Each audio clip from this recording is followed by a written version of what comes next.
I originally got into this idea, the whole locavore movement, when I started mentoring a fellow friend who was in his 50s, never hunted before, lived in a city, lived actually in New York City, Queens, and had so many questions about where my food came from and how I got my food. And I said, you know what, let me just try to put something together to help explain that. So more to talk to non-hunters, but also educate hunters. I've been doing this for years and don't even realize why they've been doing it. So my food, a lot of my food I get from the wilderness, whether it's ducks, whether it's fish, whether it's deer, whether it's turkey, whether I'm foraging. These are things that I grew up with. They're things I learned a lot through college and as I got older, but never really thought about that I am a very small minority of people in the country that do that. A lot of people, all they know is food that they buy at the store that takes untold amounts of fuel, factory farms, bunch of waste. You know, there's a lot of things that go into the food that goes on your plate. So I wanted to talk about exploring New Jersey, more than meets the eye. We're going to talk about fish, talk about game, we're going to talk about fowl, we're going to talk about seafood, foraging. New Jersey has a lot more in place than what most people think about. The more you leave Jersey, the more you realize actually how many options you have here in the state. So people ask, why do you grow a garden? Well, I grow a garden because I like safe, fresh, healthy food. And I know where it comes from. Pretty common answers. Someone asks, why do you hunt? I say for the same reason you grow your garden, because I like safe, fresh, healthy food, and I know where it came from.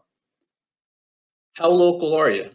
The average meal comes from 1,300 to 2,000 miles away from where you are. Looking at this chart here with the beef, pork, chicken, and venison, those miles are based on the biggest beef producing state being Nebraska, biggest pork state, Iowa, so forth and so forth.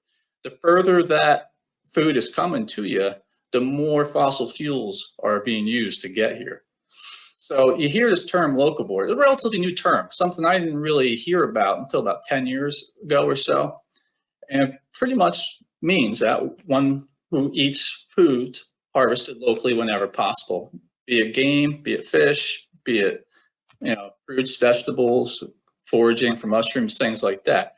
So do you know that hunter harvested venison is free range, non-GMO, grass-fed, natural, sustainable, healthy, native, low stress, locally produced, low impact, low food miles. I think it's better tasting, high protein, low fat, low calorie, responsible, fresh, and it's fairly carbon neutral.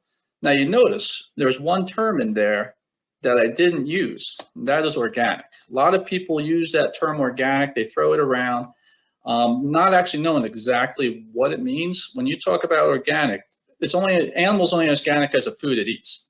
So you have a whitetail, the moment it's on a farmer's field, where it's feeding on corn, feeding on soy, whether it's on someone's backyard, feeding on trees and shrubs, things like that, automatically make it not organic, but it has all these other terms that I think outweigh the meaning of organic. In order to have a truly organic deer, you need to know what's eaten. And the ironic thing is, the only way you can do that is have a farm-raised deer, because you actually know what's going into that deer at that point. And you'll soon see that I think hunter-harvested protein is going to be much better than anything you get from a local farm. So everyone needs to survive, but how connected are you to your food? You go out to eat, what are you seeing? You're only seeing the end product. You see that end product, you're not too sure where it came from, not too sure how far it came from, how many hands has it traveled, how many hands have held onto it along the way. You're only seeing the end product. You're on a scale of, let's say, A to Z, you're looking at Z right here. When you go up to eat, that's all you know is just the end product. You have no clue what went into that beforehand. So you can cut back on some of that and try cooking yourself. You can, research, what what kind of ingredients you have, but there's still a lot of unknowns if you just have the ingredients at home. You can go to the store, you can hand select your ingredients, but you still really don't know exactly where those ingredients came from. And you can read on the side of the box, it may say made in USA, but where in the US is it? There's a big difference whether it was from next county over, or if it was coming from California. There's a lot of difference between that. Then you can try to learn more. You can go to the local butcher, you can go to the local farm market, and you get a lot of those answers there. They might be able to tell you, is it grass-fed, is it organic, things like that, but you still can't get all the answers. Sometimes they don't even know the answers. that people try to shield themselves from is that death occurs behind closed doors at the slaughterhouse. But from death comes life, but the consumer is totally shielded from this. It's not even something they think about, something they really don't want to think about. And this is what causes a disconnection with your food. Meat just becomes another consumer commodity. It's just another product. You look at how removed is that end product from the beginning. You want to have chicken. Most people aren't going to go buy a chicken at a farm, from a farmer and harvest it themselves or, slaughter it themselves. It's usually processed to some degree before you buy it. A lot of Asian markets or other countries around the world, they sell you the chicken plucked, but it still has the feet, still has a head on it. That's not something that most Americans are looking for. They're used to getting it, already packaged, shrink wrapped on that little styrofoam there.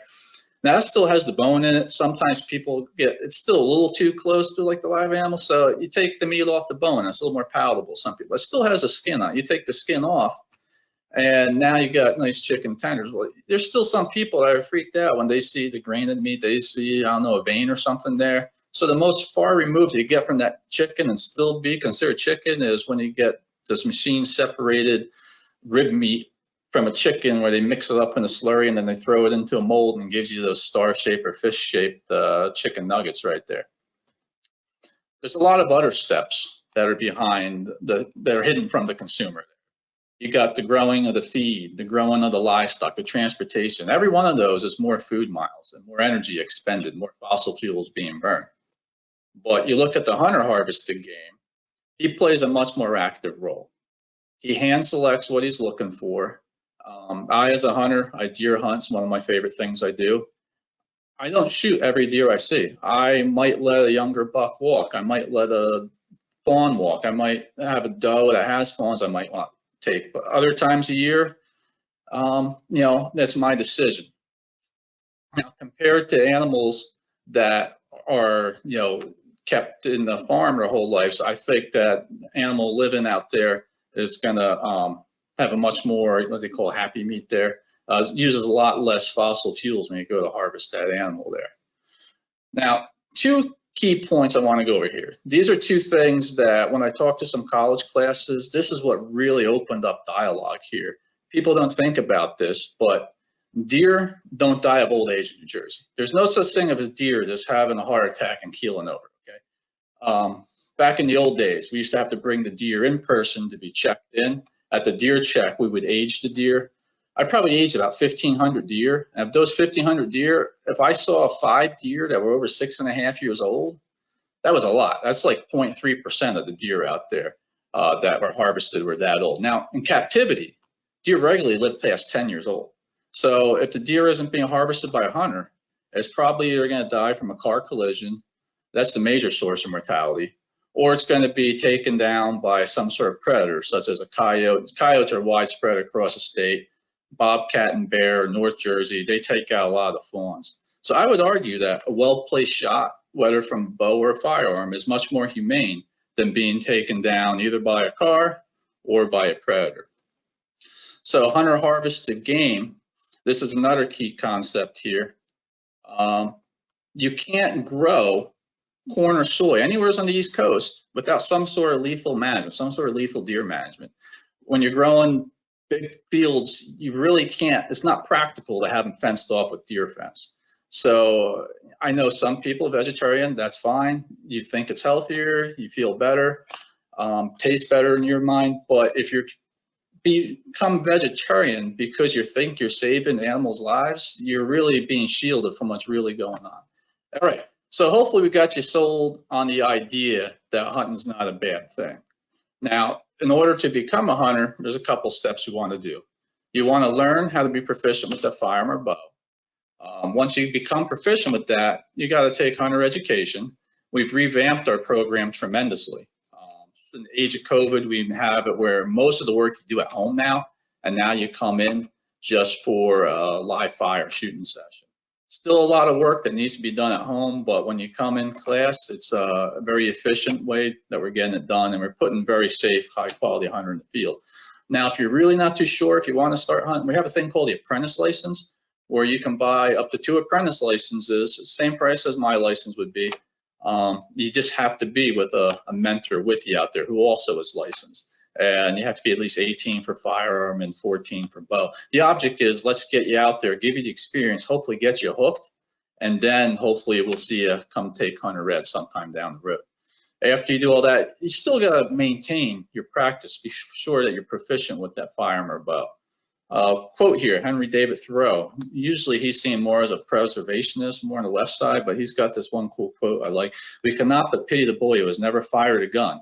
He is no more humane, while his education has been sadly neglected.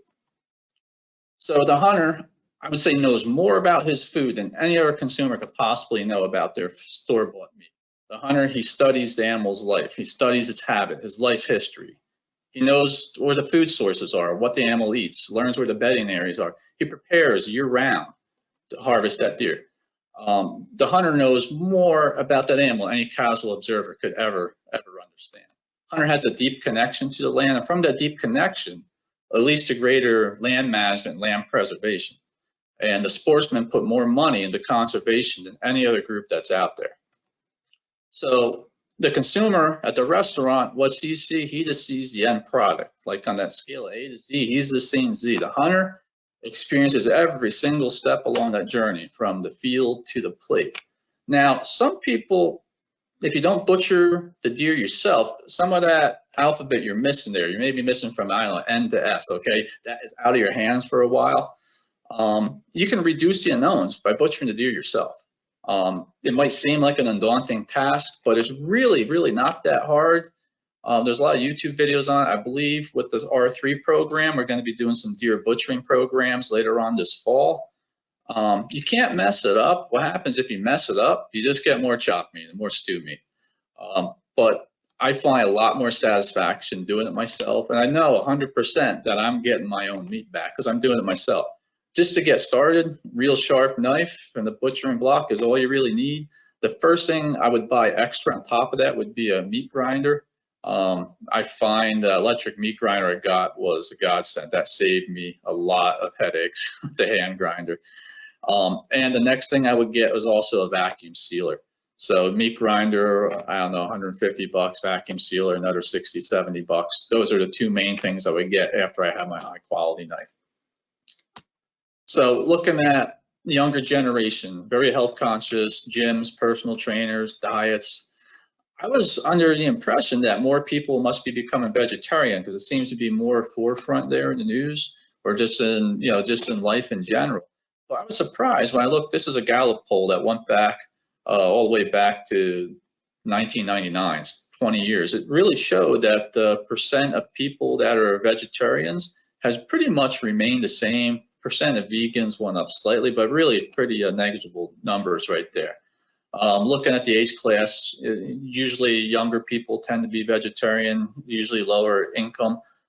I'm not too sure if that has something to do because at the younger ages, they're not in high paying jobs, or just at lower income, they don't have the ability to buy more expensive meat.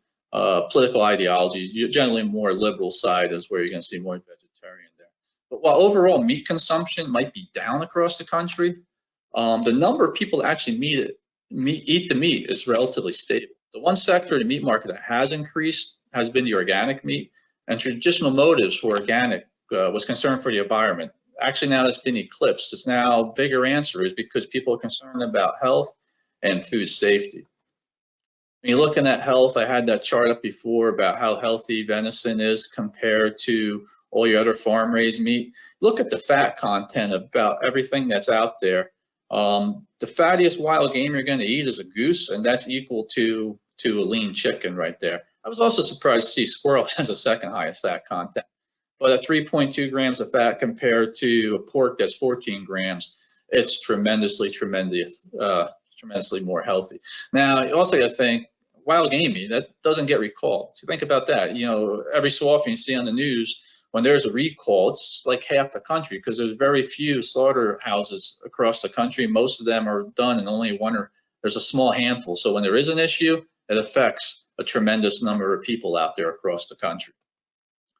So If you want the health of venison but don't want to hunt, we can also look at farm-raised venison, which is extremely regulated. A lot of the venison that actually comes into the U.S. is actually from New Zealand.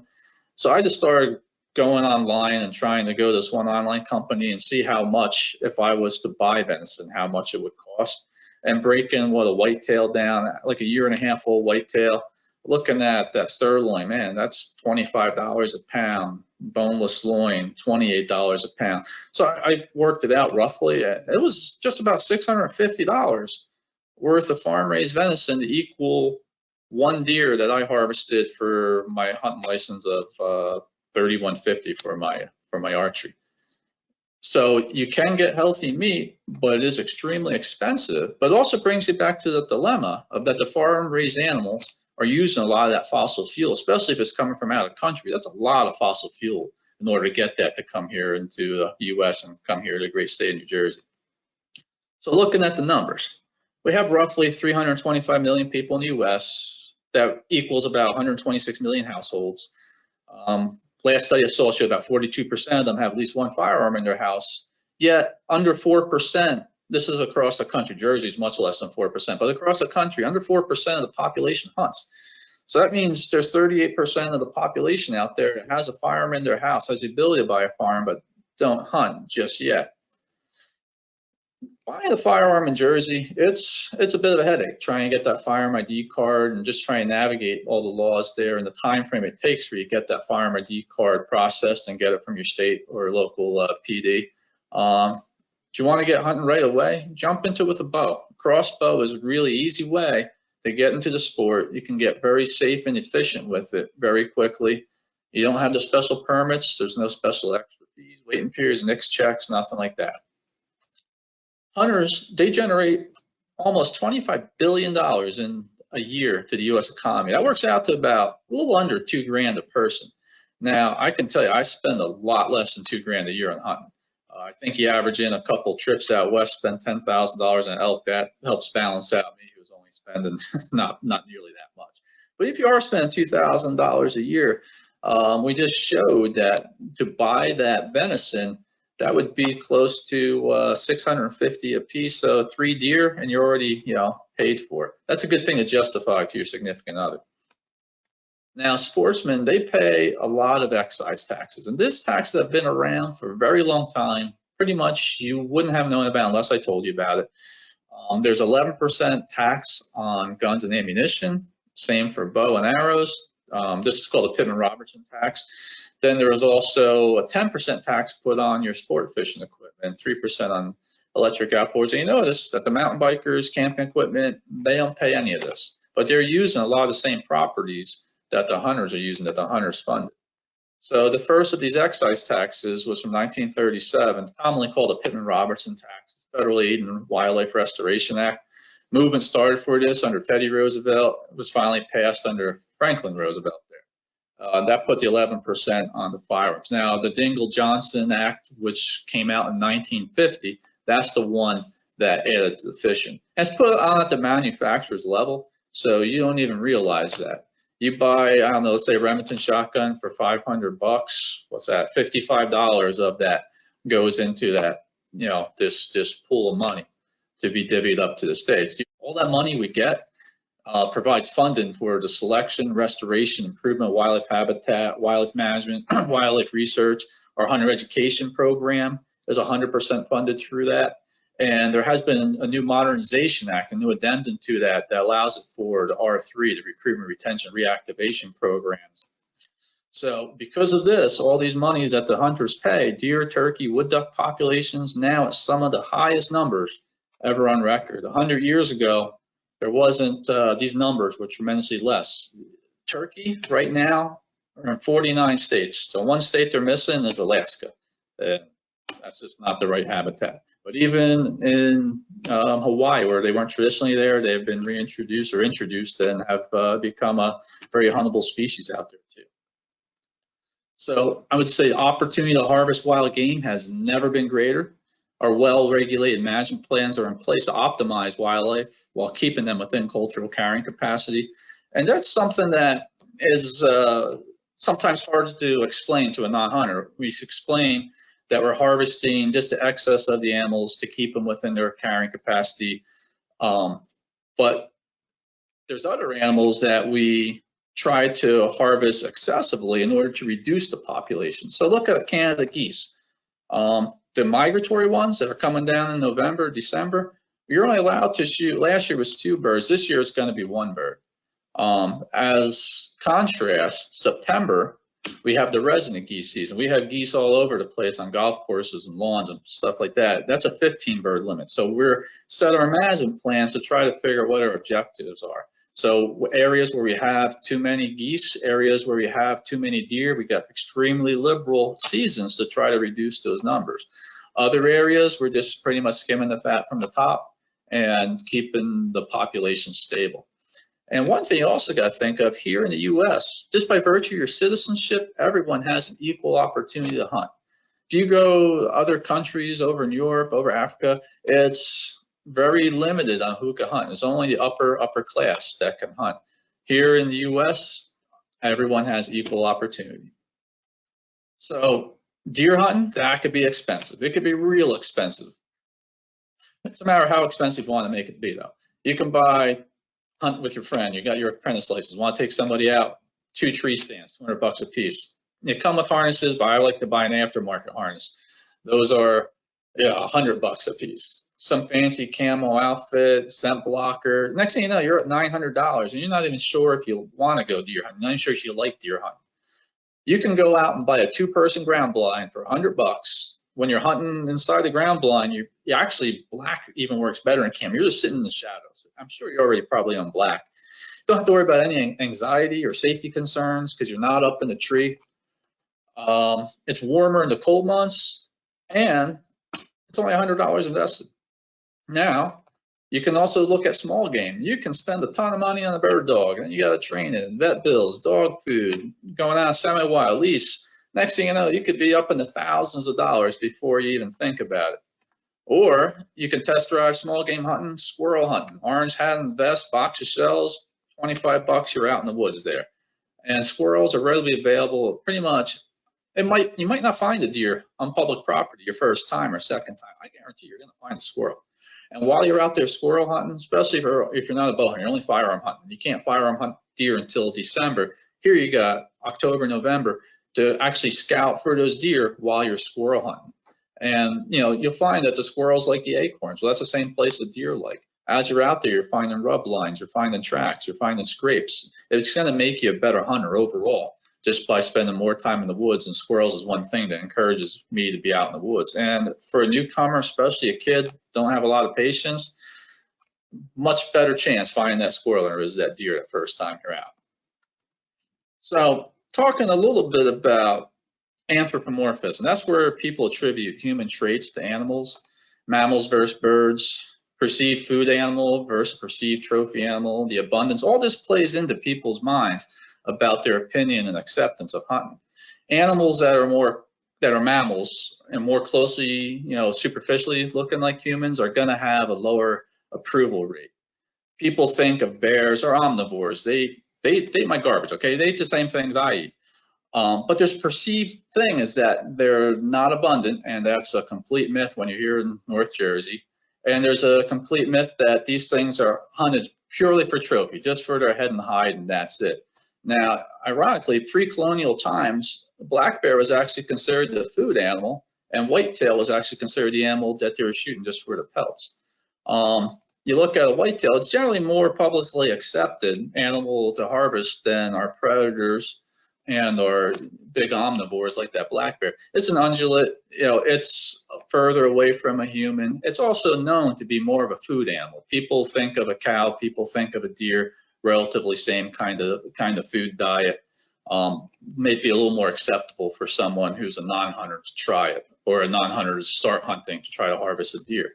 Now you can remove yourself further away from that animal. Let's look at birds. That's a lot different than a mammal.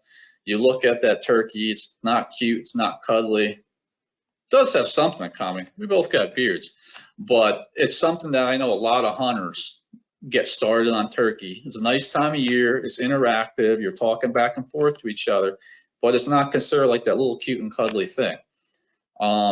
Look at ducks, same thing, except you even have less time to think about when they come flying in. So your mind doesn't have to think about as much. Warm-blooded versus cold-blooded, okay?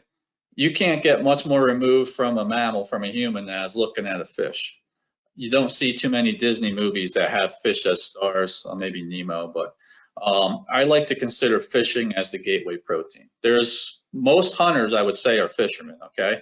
But there's a lot of fishermen aren't hunters. So this is use fishing as a gateway to get into hunting. You can start kids much younger. There's no minimum age of fishing. I've had my kids when they were in backpacks out there.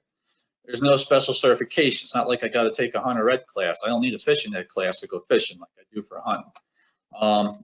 Freshwater licenses, they're relatively affordable there. If you saltwater fish, it doesn't even cost to get a license. It's just a saltwater registration that's free.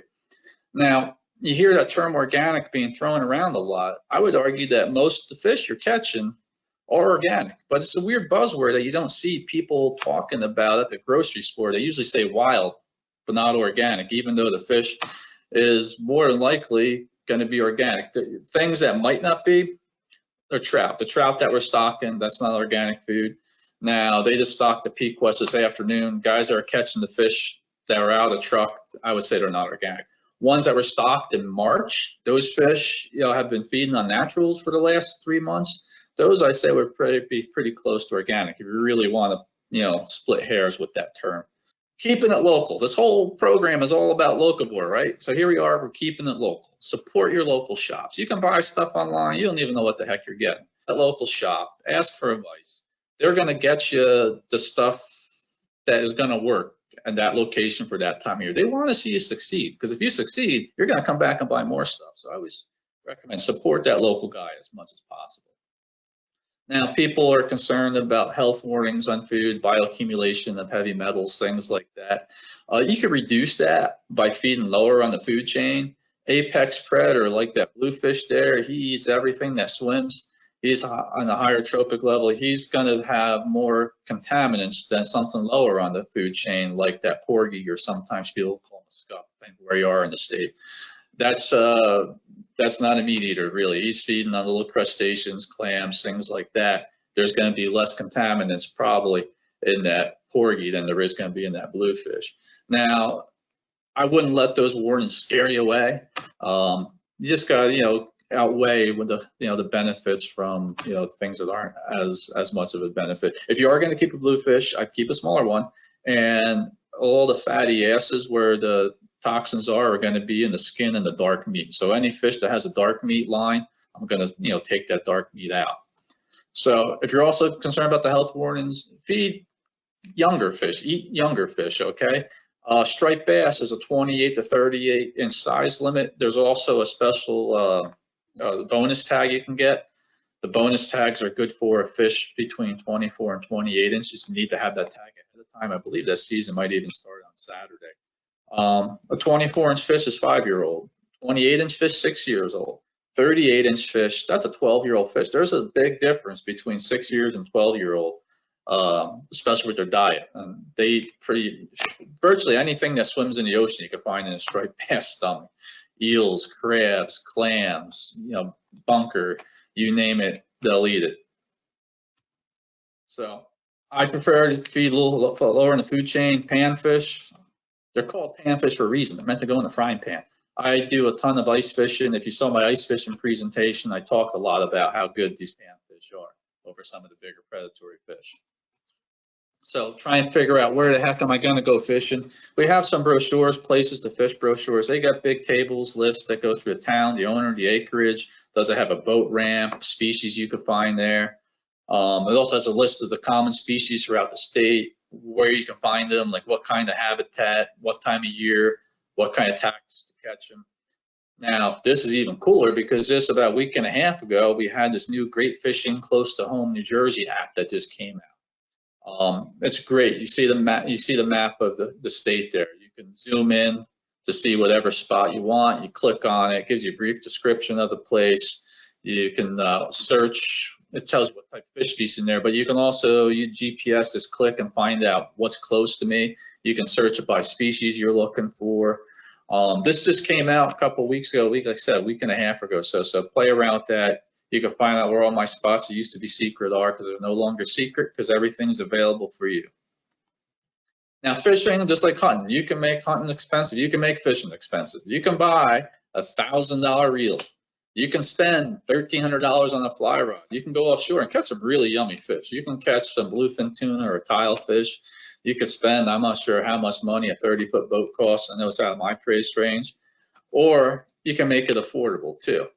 You can go fishing rod, reel outfit, 40 bucks, you're good to go. Heck, you see my little boy up top, he's fishing with Spider-Man, man. That's a $15 rod. He's put quite a bit of meat on the table there. Fancy equipment, you could go dig worms in your garden and be just as successful. You don't even know how to cast, go ice fishing, you just gotta be able to drop straight down that hole and be good. So I always like, get kids involved, let them be part of the process, give them a sense of accomplishment, knowing that they are helping feed the family there. Now you look at that pile of fillets there, nice white meat, it's nice boneless meat, very flavorful, sweet, it's got big, large grain, good texture. Know what type of fish that is? Most people probably throw these things away. That's actually sea robin. My kids prefer to eat sea robins than a big fluke. They hook a big fluke and it comes up to like the side of the boat, they're like disappointed. They want to hear that big thing with the wings sitting there grunting. And definitely check them out. I know a lot of people use the belly or fluke bait. If you're going to take the belly, take the back also, because they are extremely yummy. Not a lot of meat on them. I wouldn't keep them unless they're 14, 15 inches, but if you do enough fluking, you know that they're a fish that's out there. Interesting, I was reading up on this species from around the world. Over in England, they really took off in 2007. They went from a trash fish to a high-end fish, and the price, commercial price, went from like 40 cents a pound up to like $6 a pound. So sooner or later, people are going to find out here on the East Coast just how good they are. Crabbing. Crabbing accounts for about 30% of New Jersey's recreational marine activity. Real low investment. You go on vacation, you're down the beach, don't have any fishing equipment with you, you can get a hand line and net. Might even be at the rental house, or you go right to the local sports shop. It's kid friendly, you know. I used to love it as a kid. I had, you know, my grandparents had a house on a lagoon down Manahawkin. I used to throw a crab pod off each side of the bulkhead. I used to get up before my parents would get up and go set the pot and have crabs for, they'd be ready for breakfast. Usually I had them for lunch. They were very yummy. If you're worried about, you know, staying healthy and how much calories things have, if you don't know how to pick a crab, I think you could actually probably burn more calories trying to clean it than actually eating it. But all kidding aside, there is some easier tricks on how to clean them, and they are, I think, probably one of the most tastiest things that swims in New Jersey. Now, spring foraging. This is something that's going on big time right now. You can carry a little wooden box just to store the morels in. Sometimes I even use that for turkey hunting. But as the spring evolves, there's different things out there in the woods just waiting for you to eat. Fiddlehead ferns, those are some of the first things that come up out of the ground. Usually I take them, you know, usually I saute them a little bit of olive oil, they'll go good in scrambled eggs. Then the next thing that gets real big are these ramps. It's pretty much like a wild garlic, has a bulb on the bottom. If you just want the top part that you're going to use for chives, just cut it at the top of the bulb and it will come back next year. If you pull it out by the bulb, it's not going to grow back the next year. So I wouldn't be pulling the bulbs out unless you have a big patch. That patch in my backyard is about 10 by 10. I really don't like to harvest too much from there. But some places you go, there's like acres and acres of that. Then you can pull the bulbs out. I know that's a friend of mine's daughter. She's collecting them. They pickle them. I know other guys chop up the chives and make it into like a spread and cream cheese. It's really good. Now you got morels popping. They're actually just at the very end of morel season. It's been a really weird year for them. You need the soil temperature roughly in the mid 40s, roughly about 4 inches down. That's where you're measuring for them to really take off. And we had those couple really, really hot days a couple weeks ago that shot that soil temperature up tremendously.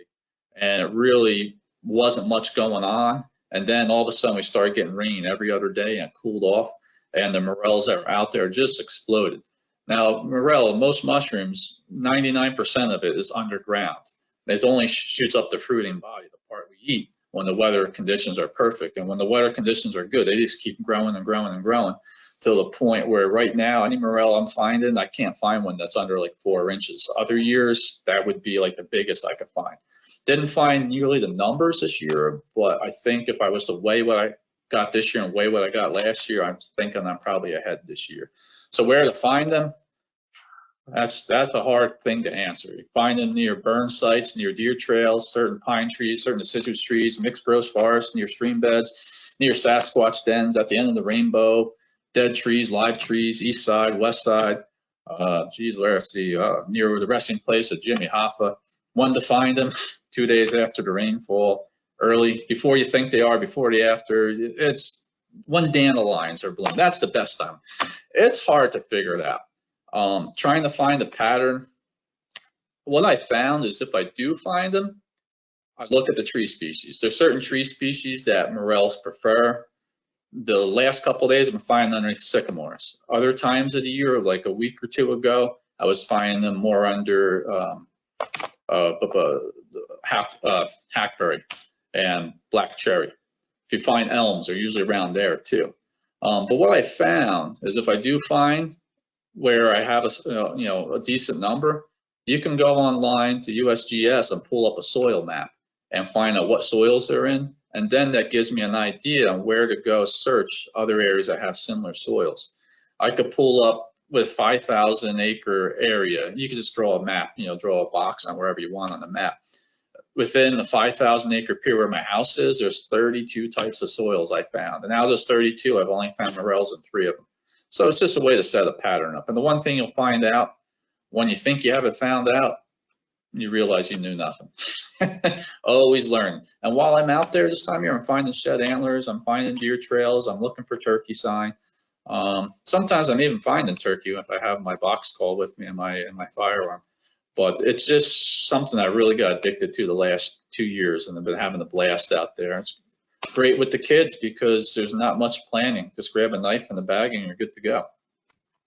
So looking at the opportunities we have across the state, people don't realize how much we have here to offer and how year-round it is. I mentioned before, I worked in Alaska. Fishing season there was from June through September. You really only fish for like 3 months. Hunting also coincided with that, all the big game stuff. So you had a long, long off season. Here in Jersey, year-round. I start off in the winter. I love my ice fishing. Anyone hasn't seen my ice fishing program, check it out. I had a lot of fun making it and had a lot of fun afterwards getting more photos for next year's program. So you got a lot of ice fishing opportunities. Late season goose is open. You look at the bottom right, what the heck's that bubbling? That's maple syrup I'm making. Usually at the very end of winter, usually end of February. When I'm tapping the trees, it's a bittersweet time of year because that means my ice fishing's coming to an end, but sweet because I'm getting some really fresh, really yummy, really, I probably don't want to price out how much propane I use, but expensive maple syrup there. That's right from my backyard. Spring is around the corner. Spring's happening right now. Spring has sprung. As soon as ice is over, crappie, that's my passion. I go out there, hit the crappie. Trout's wide open right now. Spring striped bass was petered out a little bit a week or two ago, or 2, 3, 4 weeks ago. It was really hot. There's still bass around. I'm going to go out tomorrow and try to find some. And morels winding down right now, but I think you still got a couple more days where you could still find some good morels. Then transition over to summer. Everyone in Jersey thinks fluke, man. That's the big summer fishery. North Jersey. Raritan Bay is as far south as I really go. So we have a pretty decent porgy population. I know you go further south, spot and croaker are a big thing in the surf. Summer also means time for catfish. And if you're out to foraging again, you got those wild raspberries, wineberries that are all over my backyard that my kids love to go out and pick. Fall, that's like the sportsman's paradise. That's when everyone's thinking about hunting. You got your waterfowl, small game, you got your upland bird, whitetail. You have it all.